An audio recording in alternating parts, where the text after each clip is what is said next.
Thank you, Fran. Fran mentioned that the group join and subscriber will be res later. I'll include information afterwards in a note card on how you can join. So just added that in there. So I would like you to have a look at the 3-color panel behind me. I will stand in front of it now.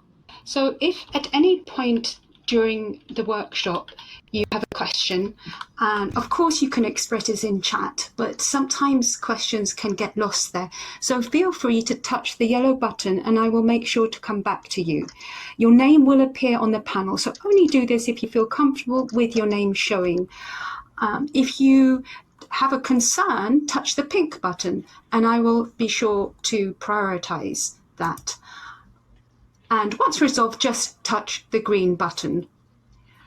You can test it by touching it now if you like, and remember to touch the green board once resolved. So are you ready to go? So to make sure you're in the right place, these monthly experiential education workshops are designed to offer teaching and learning experiences in real time, where the emphasis is on offering and or participating in activities which might help you as a facilitator or a coach or counselor or even a family or community member. If you are a lifelong learner and enjoy learning by doing more than by lecture presentations, you will experience many examples of this in these workshops. We welcome your interest in being a facilitator in one of these workshops, so do have a chat with me, Sofia, about your area of focus. They're scheduled for the first Monday of each month at 10 a.m. SLT. They're meant to balance out the way people like to teach and learn. The Expert series, which has been offered for some time now, emphasizes presentation lecture formats. We'll emphasize learning by doing and interacting, and they are Marley Milena's brainchild. I would like to thank Val and Ellie from VWEC who've made all of this possible and who have wanted to offer this kind of experiential training for some time. At the end, I'll share a note card on all the organizations involved and how you can get involved with them. So, about me. My name is Sofia. I'm a social ecosystems designer in real life. I teach how to create resilient and caring communities. Hosting and facilitation are at the core of my work. I've always tried to find innovative ways to engage and involve participants in workshops, and I've run workshops in deliberately unconventional places such as beaches, forests, and the most chaotic part of train stations. When I stumbled on Marley's work through Octagon Creative Exploration, I was excited and inspired. Marley is the founder of the SimMod method. She's a living artist and visionary who's still creating into her 90s. I learned from her, and I recommend you do too. So the talking stick might be used. I will turn it on. Please touch the talking stick to take a turn speaking if you wish. So in the workshop description, I mentioned how nowadays it's easier than ever for people to remain hidden behind their digital identities. And it begs the question, how can we unlock participation? Now, I'm deliberately not focusing on why people might prefer to participate behind a layer of distance or even not at all. That's a whole topic that I do think and speak about a lot, and it does inform all of my work. But today, I wanted to show you practical things you can actually do that will mitigate this reality. So the point of experiential workshops is, guess what? Yes, to experience something. So, enter the giraffe. I'd like to invite you to a type of mode that's great for learning. If you're here, a lot of you will probably be familiar with the observer mode, taking a step back and looking at something from a wider perspective. And in particular from the part of your brain that suspends judgment and just notices. And Ellie says, do the, yes, Ellie's laughing at Evangeline who's saying, do the thing, absolutely.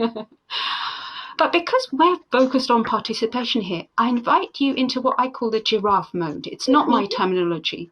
A giraffe has a view from above, but is still very much in the living scene. So today I invite you to participate, while also noticing your own participation. Be in the experience and also gently observe the experience. No small order then. And one way you can do this is to notice how every element here has affected you. The location where you arrived to, the seating, the decoration, not to judge, but by being aware of possibility, how a new to you environment affects you. This practice, when you go anywhere, can help you become better at understanding how other people might be experiencing your events. So when you arrived, was there anything that immediately caught your eye? People standing around. Yes, and we were sort of creating the build as people arrived. So there's something to be aware of. And if you look, is there anything that makes you feel comfortable or even uncomfortable? And Nellie's saying the dynamic nature of the environment. So is there anything that anyone's noticed about the space that you liked or not that caught your eye that feels comfortable? It can be a small thing. It's often the small details that make all the difference, and they can lie outside of our direct awareness. And then we like something, but we don't really know why, so we wouldn't be able to recreate it. So yes, Daroma says that he likes the landscape. Evangeline says the sense of being in nature. And Nellie says that, yes, the dynamic nature of the environment. And Buffy said it's open, so easy to see around. Lovely design, yes. And that brings me nicely to the workshop itself. So understanding who is here and how this can help you create a more participatory experience. So an important aspect of experiential workshop is being able to sense who's here, and even more so, helping the group be aware of that. It's helpful for many reasons. Why might you want to better know who is here? It's interesting to find people who have common interests with whom one might collaborate on projects. Yes, lovely. And Evangeline is speaking to that too, what's in common. So yes, firstly, the more you know who's present, the better you can tailor your workshop to the participants. Evangeline is saying what's complementary, and Buffy saying what their interest is, what's brought them here. And Daroma says because you want to get to know this, who has which interests. And yes, you can absolutely, being aware of those things, you can adapt even your workshop content in real time. And some like minds here. So it also helps people to put their experience in a bigger context when they can see more fully who's present and know and see how they encounter the material. Nellie says, I've often felt isolated in Second Life for many reasons. The common elements with a diversity of interests are good to see. And I'm sure that we can relate to that strongly, many of us. So, for example, to think it's okay that I want low visual noise and a natural surrounding. Oh, some people feel better with lots of visual noise. Interesting. So by becoming aware of that, we can get that context. So it's not about a demographic. It's not just stats. It's just each person is a whole world. And it can enable important and relevant information to surface for that event. For example, if there's someone here who's hard of hearing, wisdom is distributed amongst everyone present. So it could be information that informs your ongoing development. And there's a human element. Participants start to be there or here as who they are rather than just another generic participant. You know the point, that transition between you being there but just below the surface, invisible, and just another avatar in a seat. And at that point, where you pop into collective awareness, we see you, your voice, your expression, and what brings you on that day. And you enter our consensus reality, and your chance to connect with everyone at that present just went up at that point. So as you notice who's there as a facilitator, you can better help more people to do that. So by who is here, we don't mean a list of attendees. Who is here has many layers to it. So what aspects are here that can't be immediately seen? What are the differences that can be seen? Who is here is also about connections that are present. People have spoken to that here, and also who wants to be seen if only they could get the chance. So how can we invite that gradually? That's what we'll explore today. So the first exercise is about hidden weather. We're going to look at some different ways of looking at the hidden weather.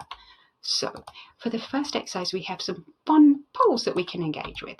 So if I just make them visible now so that we show the polls. Okay, so I'm going to walk over to where they are so they're easy to find. We start over here.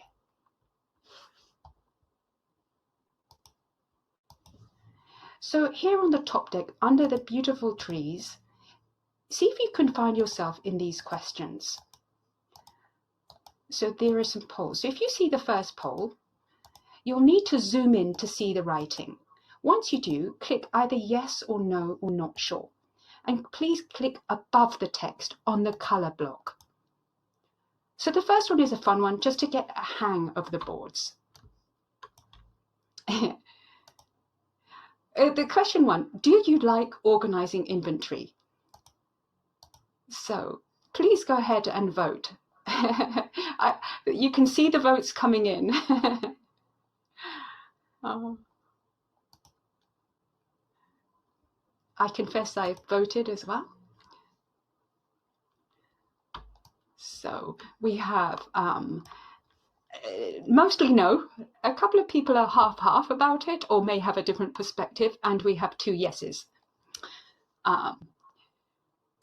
So the next question is going down. Do you feel well rested? So I'll move out of the way.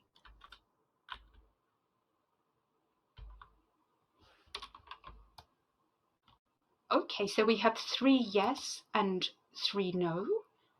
Oh, 4 no. Thank you for the votes. So the next one, do you feel comfortable talking with voice in a group? Okay, so we have 7 yeses for that one, and 1 is not sure. And the fourth question is, I like it when I can choose to be visible. And by this I mean in a group kind of process.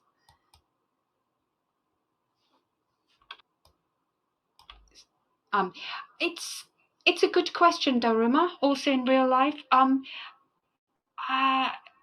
hadn't thought really on the difference. I would say let's focus on Second Life. Let's stick to Second Life just to keep it contained. But it's a very fair question. So the fifth one, have you run many participatory workshops? So there's a lot of yeses there, which is great to see. Okay, and 1 no. Okay, so it's good to know.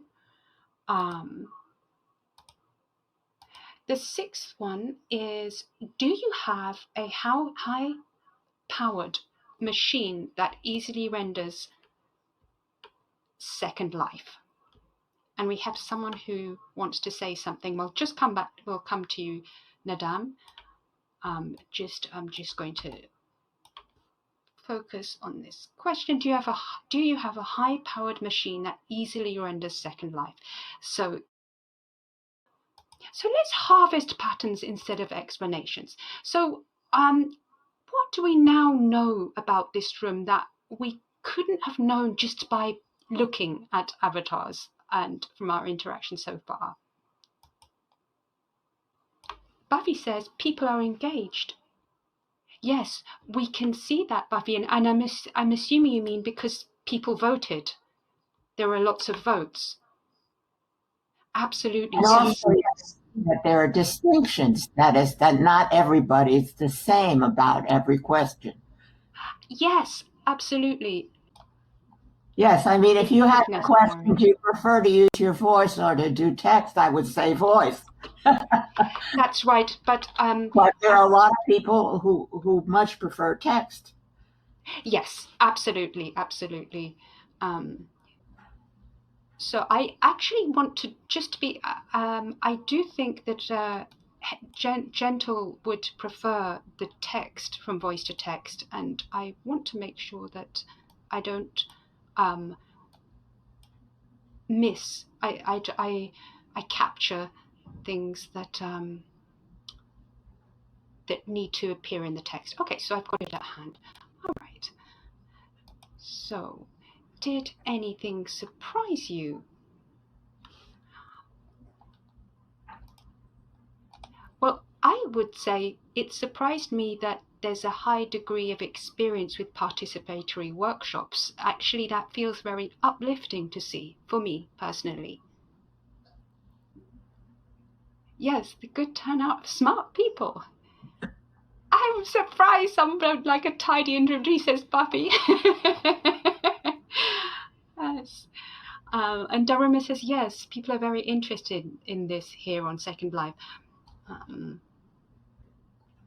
It occurred to me too that answering the question initially could lead to more conversation about that question. That what we have initially is a perfunctory poll, but that there's more substance in the question than is even indicated by the poll. Can I add something? Absolutely. Yes.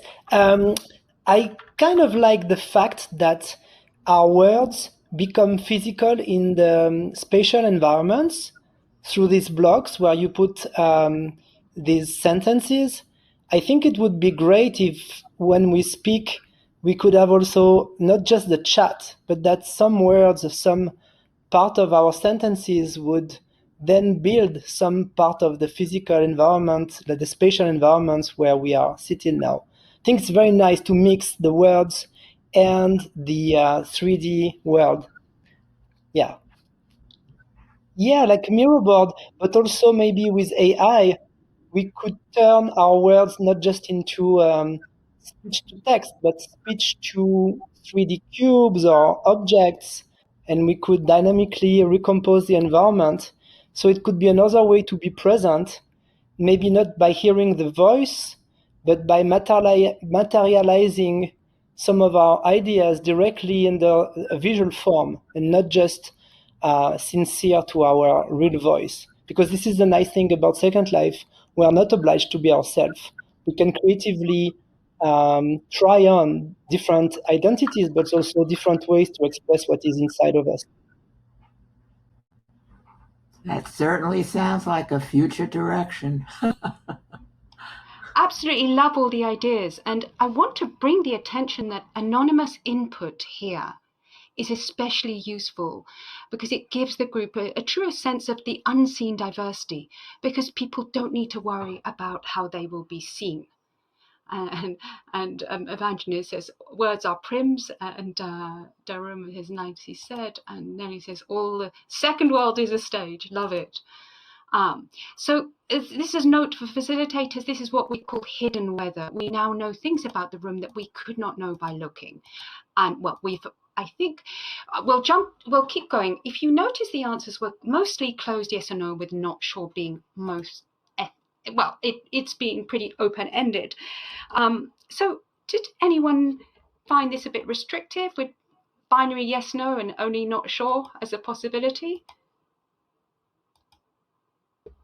Yes, because it was sometimes is a good choice also, yes. And Nelly says, oh, interesting point, yes. It's fine because there was a discussion. And Evangeline is saying it's a great way of surfacing material that can be explored more deeply.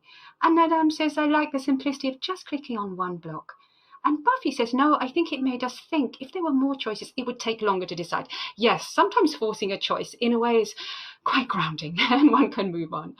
And it pushes one to make a decision. So, yes. The next exercise is what we call a human spectrogram. And it allows a bit more expression. So it shows that we tend to sit in a spectrum rather than in binaries. Now, some of you might have done this in real life, but for this, we'll need to move around. And Evangeline says it's an excellent icebreaker. So I'm first going to indicate, you will see two objects. If I just make them visible now, toggle visibility. Okay. And if you'll see in the bottom corner, there is an orange disc.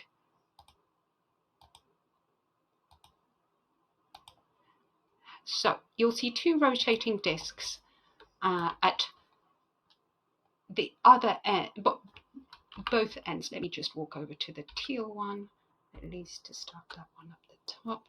And so we'll need to move around for this. So let me just give a few. So we're going to line up according to what we see ourselves. For example, in this case, introvert or extrovert. Teal represents extrovert end of the spectrum, and orange represents the introvert end of the spectrum. Marley says the teal one is hard to see. Let me make it a brighter color. Texture. Okay. So it's a Mm-hmm. okay. So please move towards where best represents you. As always, you can pass. If moving your avatar is difficult because of lag, access needs, or preference, you can also type where you would place yourself. And Stranger says, I don't see the orange one at all. The orange one is down here. This is the orange one down here. And oh, so, okay. So introverts, all the lovely introverts towards the orange, and if you feel that you tend towards more an extrovert, then towards this side over here. Okay. Orange is extra, yes. If you're in between, yes, then line where you feel you relate to this. If you don't relate to this exercise at all, you can also like stay away from both poles. Darumi says, I like to entertain people sometimes, but I also like my space. Oh, so just the aim here is just to notice, just take a moment and notice where people are. You might not have been aware of where people see themselves along this spectrum. And some of us will be friends of each other and we may not have quite realized. It works well to have a spectrum line, says Marley. And we can see people moving around as well. I find it a very lovely exercise to do. Okay, so if you feel you've got it's quite nice to pan out and look at the room a little bit and just take that in. So do take a moment to have a look at where people around you have placed themselves. Okay, the next one is spontaneous or structured exercises. This is as a facilitator. Do you prefer running structured exercises or running spontaneous exercises? This question is about, as a facilitator, do you prefer structured or spontaneous exercises? And if you line yourself up along the line where I should say, let me see, sorry. I'm trying Teal to represents the spontaneous end. That's right. I'm trying to imagine what a spontaneous exercise is. Oh, good question. Like an oxymoron. Oh, okay. So where you have to come up with something on the spur of the moment, a bit improv-like. There's a group and something needs to happen. Okay. Which do you prefer? And yeah. See, I would just keep moving from one to another.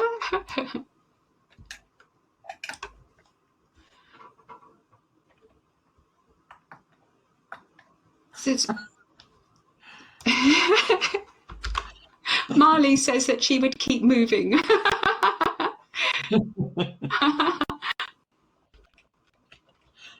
Which is fair enough. And just don't forget to take a moment to just relaxedly look at the room as a whole and see where people are as a whole. Mm-hmm. Evangelist says he likes to fill his head with stuff ahead of time and improv in the moment. That's a very good point. Very good approach. And Nellie says she hasn't felt the need to move. Right. So the next exercise is a private or social processor. So teal represents the private processor end of the spectrum, and orange represents the social processor end of the spectrum. So, is that clear to everyone? Is the question clear? Is the question clear for everyone? Thank you for saying.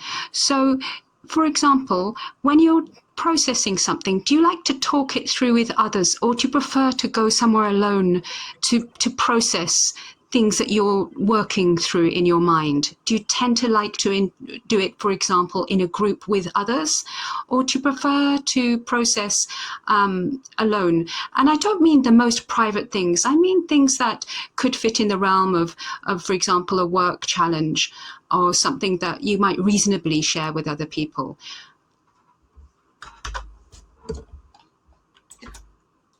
I'm willing to bet that many of us do both, depending on where we are in the process.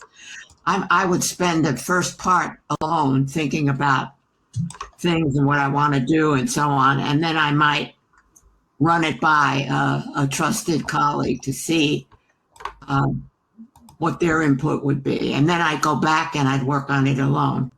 So it could be divided that way.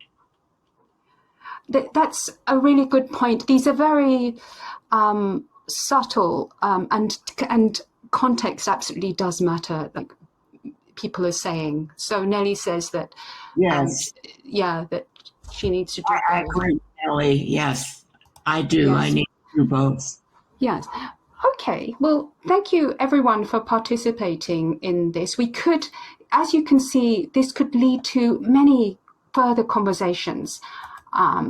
So as a facilitator note, this makes differences visible without requiring everyone to explain themselves verbally. So thank you for participating.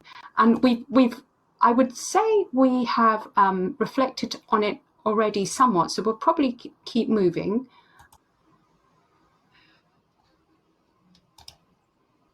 So I really want to make the point here that we could go around and ask everyone a little bit more about why they have put themselves on that place. And for example, if you just use this exercise, it could be the central part of your workshop. This is really just to give you a taster of how it could be used. So another thing to consider is when you invite people to workshop is also who else is here. Participants are often connected and strongly identified with other networks and communities. The kinds of connections don't surface so easily on their own. They tend to be localized with one or two people. So how might it help for the whole group to see the extent of communities that people are connected to? And shall we do this? I think Darula says, I think it can bring some other insights. Yes, I'm excited. So for this exercise, let's have a look at this honeycomb-shaped board. This is a little honeycomb map of other communities that all of us here in the workshop are connected to, or could be connected to. Let's see what other communities are present through us being here. The main hexagon shows the name of different communities. If you click on one of the small hexagons around the big hexagon, it will add your name to that group in the middle. Only add your name where you're happy to be visible. This isn't a test of belonging, it's simply a way to notice some of the wider worlds present through us. And how to think whether you're involved in a community. These kind of questions, do you run any events or contribute actively to that community? Do you go to events regularly in that community? Do you have any personal connections within that community in which you talk about that community or do something with it? So let's give everyone a bit of time to share about communities that you're connected to, and most likely it will be at least one other.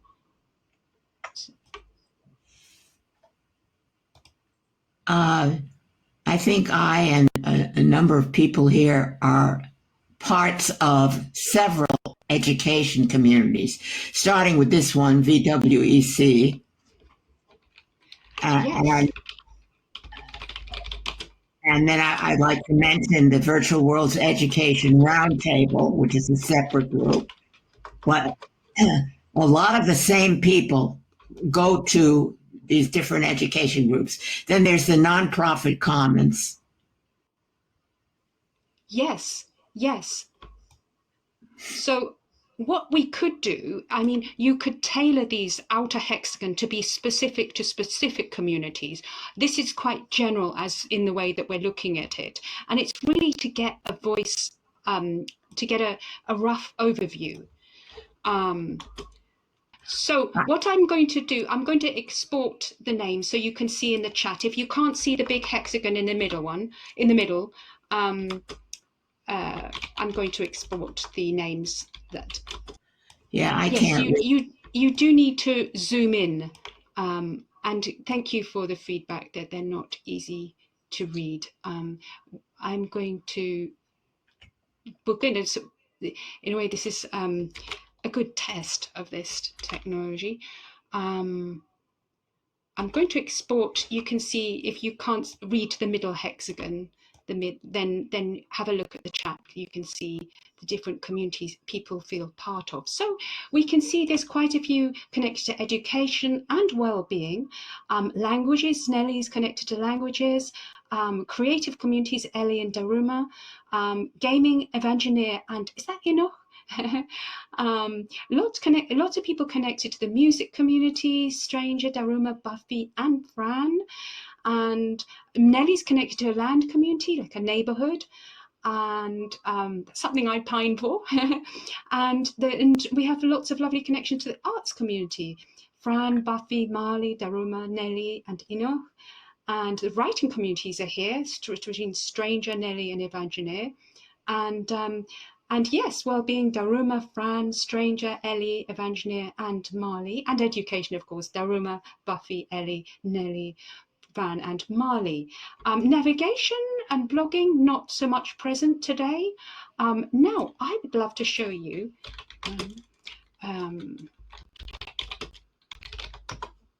a second honeycomb. Let's just step through this actually. So just wanted to say this is who we bring into the room, and this is who is also present.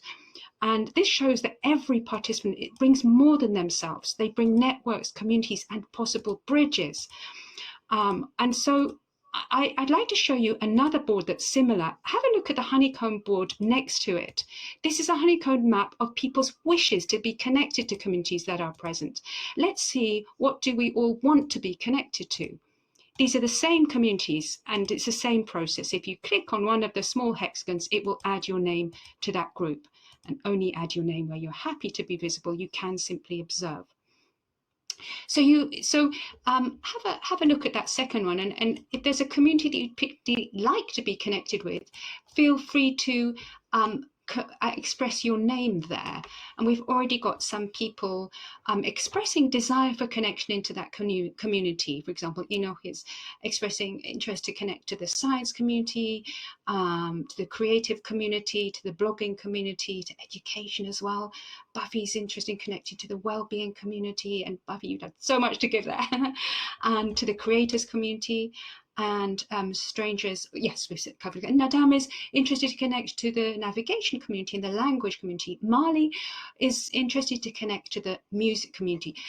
So if you can see here, obviously there's an obvious point here that, there are connections to be offered and connections to be made. And that's part of who is here. Who is here is also our desires, as we I think Daruma said earlier about it's people's interests as well. How can we surface them? And this is just one way to surface interests. And I'd be interested to hear, does anything surprise anyone? And how was it to see your name on the board? And have you learned something from this exercise? Has it informed you? Daruma says they like it. No, it's interesting that there could be a whole conversation about this. Absolutely. I already feel sparked the music library here in Second Life, but it's been very hard to get musicians to contribute their work to the library, except for the things that they do on a monthly basis, the performances. And so the proviso there, like what I would want is to find other composers, and that's a hard thing. Mm-hmm. So that's more specific then. Yes, I see you, Marley. That's more specific. But if you, for example, weren't already connected to the music community, then seeing that someone does have a connection, you could then bridge to that. But also, if you are already connected to the music community, someone might turn to you for questions. So this is more about those weak links, and when there isn't any connection at all, and you make those first. Do you see what I mean? But yes, sure, Nelly, absolutely. Let me. More folks have added their names. There we go. And Buffy said yes, it was great to see those that. Buffy was interested as well. And Ellie says a great tool and exercise. And Daruma says it's nice to see all on a board together. And Enoch says it's quite useful as this is a process of increasingly complex interaction. It creates communities of interests. Yes. And Nada says I like your hexaflexagons. Yes. Lovely. So stepping back and considering the different exercises we've done, I just wanted to focus on the techniques we practice and what we were able to do in just a small amount of time. So if you look at the possibilities for participation here, you're able to raise your hand with nuance with the green, yellow and pink buttons. And I was quite excited to get the buttons rotating if someone pressed on them, which actually is important because sometimes we can miss even an informative board like that. So it was a way to catch attention and make sure someone's concerns are not missed. So ability to express hidden weather through the polls, ability to express your place in a scale through avatar movement on a spectrum, ability to express your connectivity and also your desire for more, ability to share via the talking stick and to voice, to write in chat. So there's lots of different ways that people could come into the process today. So the 3 layers of Who is Here that we explored were hidden weather, visible differences through the spectrogram, and wider community presence. And you experience directly 3 approaches that use the affordance of the 3D space. The interactive objects for the hidden weather, the visible difference, and a spatial community map for wider presence. So if we look at the principles underneath,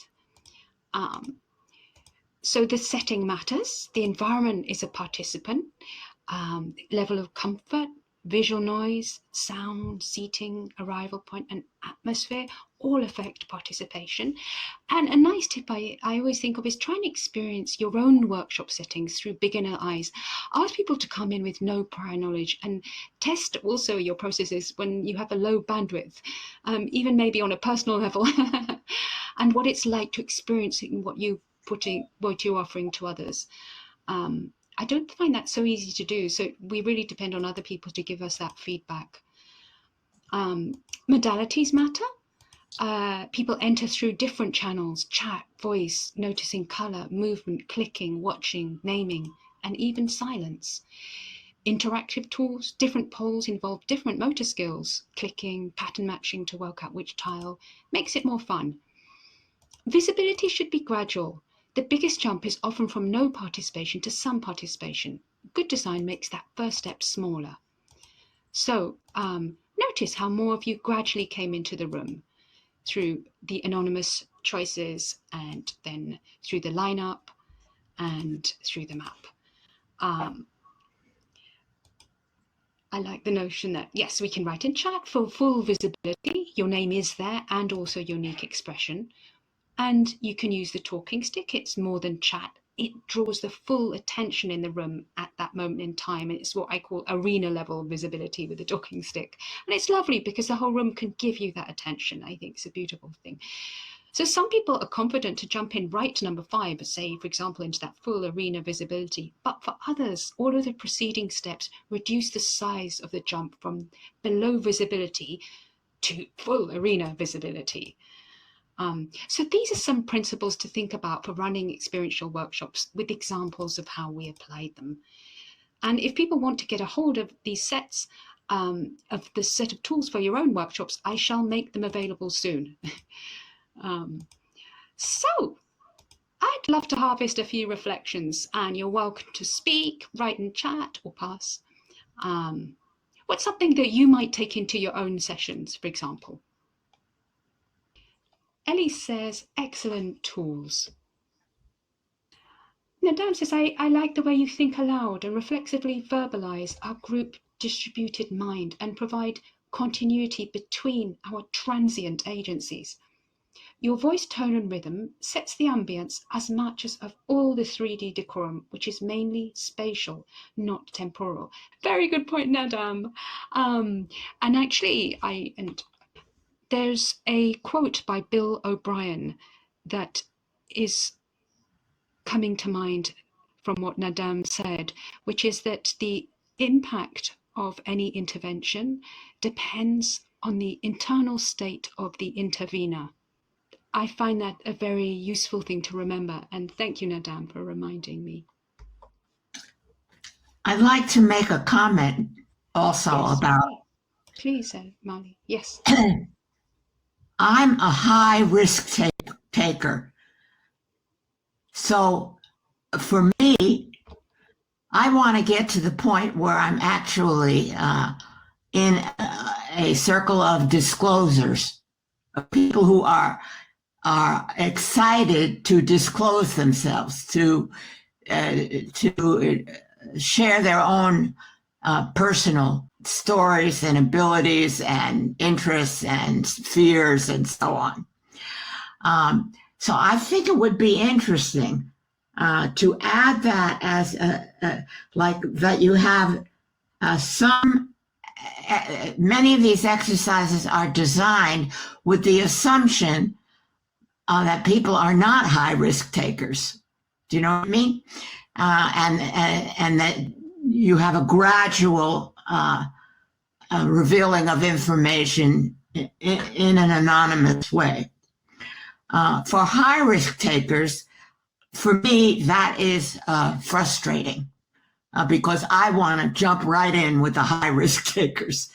So it's a thing to think about, and I thank you for doing this because this made this clearer to me, that in designing a workshop with different levels of participation, it might be useful to have that as one of the guidelines, the degree of risk that people are willing to take. Marley, you're invited to the advanced high-risk participation straight after this workshop. No, but in all seriousness, Marley's point is excellent, and I think what this workshop does, it gives you choice. If you find that there are people that can dive in, you can throw a lot of the guardrails out of the window, and quite frankly, the participants will throw it out for you.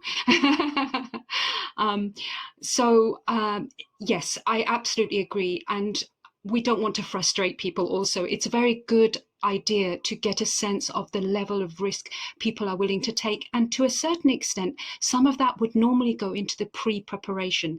It helps a lot either that you can prepare people beforehand and warn them, or ask for their choices beforehand and then be able to cater for them during the workshop. So just going over some points that people have said, Evangelist says it's the sense of ease of comfort of making it safe for people to show up. And Buffy's saying, I'd love to purchase the tools you used today. Superb design for engagement. Of course, Buffy, I will certainly make them available very soon. And Evangelist says, for any event, there is an implicit social contract. And that speaks to what Marley is saying, which is, thank you, both Marley and Evangeline. Nellie says, I love how we can show each other where we're at. It feels like a start. I'm not sure how to connect communities in a fully participatory way, ever the newcomer. For example, not being part of the Poetry Old Guard. I made my own venue because getting a gig is not easy. And now I'm laughing at Ellie responding to Marley's comment there. I went straight into laughter there. And Nellie saying brilliant, and that she loves the high risk. And yes, Nellie, I think that for me it's an ongoing challenge, but I think we're learning. And for me it's really about trying things out and trying them out with enough time to see what comes back and then what we can build on. And I think learning with each other will go a long way, which I do think we're doing. Ellie says it's important to meet people where they are, and this is a great example of that. Thank you, Ellie. And Buffy says it makes for a comfortable, safe learning environment. Yes, thank you. And Evangeline says making agendas explicit ahead of time and setting expectations gives permission for calibrating levels of exposure and engagement. And thank you. And agency, good choice. Agreeing with Buffy. Marley's agreeing with Buffy about agency. And Nadam is saying in the fields of sociology and social psychology, a breaching experiment is an experiment that seeks to examine people's reactions to violations of commonly accepted social rules or norms. Breaching experiments are commonly associated with ethnomethodology, in particular world of Harold Garfinkel. Breaching experiments involve the conscious exhibition of unexpected behavior, violation of the norms, social norms, and observation of the types of social reactions such behavioral violations engender, and analysis of the social structure that makes these social reactions possible. Delicious, fantastic, wonderful there. So worth delving more into. And Nellie says, trying them out, absolutely. Good to go through this, good to not go through this process alone. Absolutely. I just really strongly align with that, Nellie. Marley says, experiment is good. Thank you for all the design work you did to prepare. You're very welcome. And Harold, oh yes. Garfinkel as distinct from Garfunkel. Absolutely. I also had a moment there. So, well, thank you, everybody. Wonderful, wonderful reflections. So let's see. I was running a group called Dreaming Together Collectively, but it is now, I will now be doing everything through Kindred Pixels, about generally how to create resilient and caring communities. So if you'd like to join that, there's a group joiner at the lower deck. And on participation and inclusion, you might be interested in 2 extra resources, a video on how to host meaningful conversations with a focus on accessibility and inclusion given for disabilities discussion seminars, and a new framework and ecology for participation in communities for VWBPE, repeated on June the 12th for the VWEC Expert Series. Well, it will be tailored a little bit further still. But if you want an example of a resilient and caring community I created, feel free to join Coffee and Co-working. And if you're welcome to find out more if you touch on the pink poster at the bottom. And yes, I'll be putting on the marketplace that very soon. I'm going to keep them extremely affordable. Because basically my perspective is I would like us to stress test these tools, to be honest, and learn together. To join Octagon Creation and Experience seminars on these topics and on the SimMod method, which helps individuals and organizations, join Marley's group, Octagon Creative Exploration, or subscribe to her group. And if you touch the mushroom to find out more from her, so if you come to the community fair, you'll see the mushroom there. But a note card with all of these follow-up details will be sent to you, including some of the principles that we concluded with today. And if you'd like to stay a while and chat, we've been invited to the area in VWEC Models of Teaching. So I can offer a teleport to everyone who's there if you would so like. So just all you need to do is just be here and I'm just going to add everyone to a contact set so that I can, that's it. I can teleport everyone if they would like. Oh, fantastic. So we can continue to chat if people would like. And please tell your friends and networks about this, this whole experiential workshop program. It's always the first Monday of each month, and Nadam is going to be doing the next one in July. What is it, July 6th? I think it is.